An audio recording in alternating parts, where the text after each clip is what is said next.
kesehatan. Nah, di video kali ini saya akan mempresentasikan karya ilmiah saya yang berjudul Penerapan Pendekatan Psikoedukasi dalam Meningkatkan Kualitas Hidup Penderita HIV dan AIDS. Pendahuluan infeksi HIV merupakan suatu kondisi kronis yang mengangkat bukan hanya permasalahan dalam bidang kesehatan, namun juga permasalahan psikososial bagi penderitaannya. Orang dengan HIV atau AIDS atau bisa disebut ODH menghadapi ketakutan dan stigma yang didapatkan dari masyarakat serta kurang mendapatkan dukungan sosial sehingga lebih rentan mengalami tekanan psikologis seperti depresi, keputusasaan, kecemasan, dan harga diri yang rendah saat ini. ODH mengalami peningkatan harapan hidup dikarenakan mengikuti terapi antiretroviral atau ART.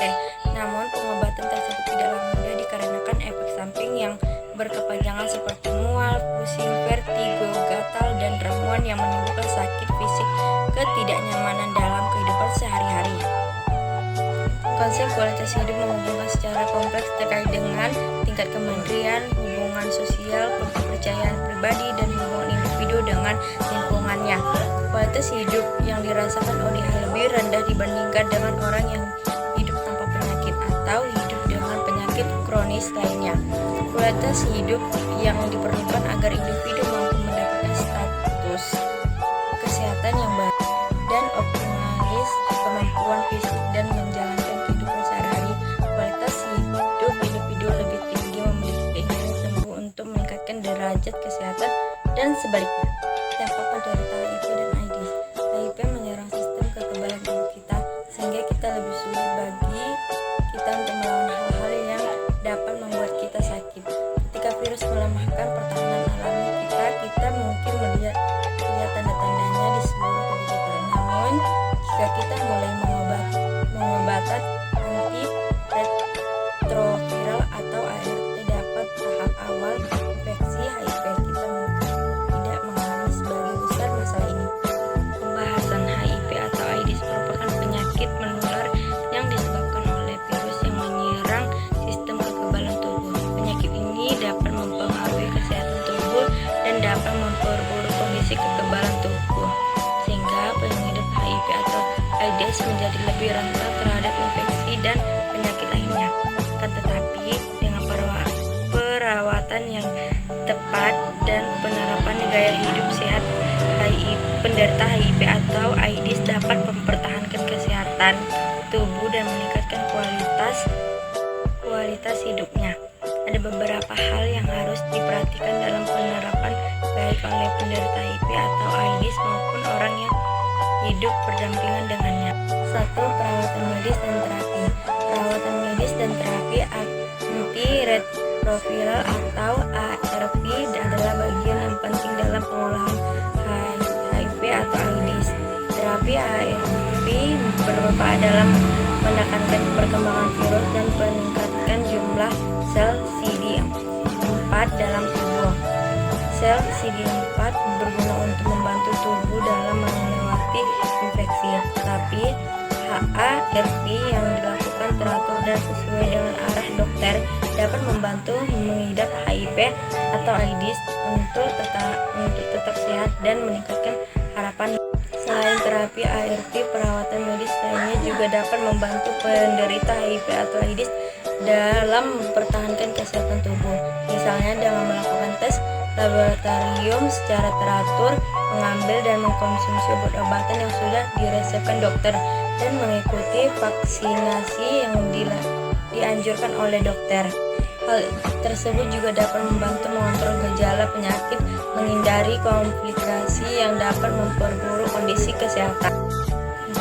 Gaya hidup sehat. Selain perawatan medis dan terapi, menerapkan gaya hidup sehat juga termasuk bagian penting dalam menjaga kesehatan tubuh dan meningkatkan kualitas hidup pada pengidap HIV atau AIDS. Gaya hidup sehat yang perlu dibiasakan antara lainnya: 1. Menjaga pola makanan dan keseimbangan. 2. Berolahraga secara teratur. 3. Menghindari kebiasaan merokok dan mengkonsumsi dan mencukupi waktu istirahat dan mengolah stres dengan baik. Kesimpulan, HIV atau AIDS menjadi masalah serius karena bukannya hanya merupakan masalah kesehatan atau persoalan pembangunan, tetapi juga permasalahan ekonomi, sosial, dan lain-lainnya. Berdasarkan sifat dan efeknya sangatlah unik karena AIDS mematikan. Kelompok yang paling produktif dan paling efektif secara reproduksi dalam masyarakat yang kemudian berdampak pada mengurangi produktivasi dan kapasitas dan dari masyarakat. Dampak yang ditimbulkan AIDS terhadap masyarakat dapat bersifat permanen atau setidaknya berjangka sangat panjang. AIDS secara sosial tidak terlihat atau invisible, meski demikian kerusakan yang ditimbulkan sangatlah nyata.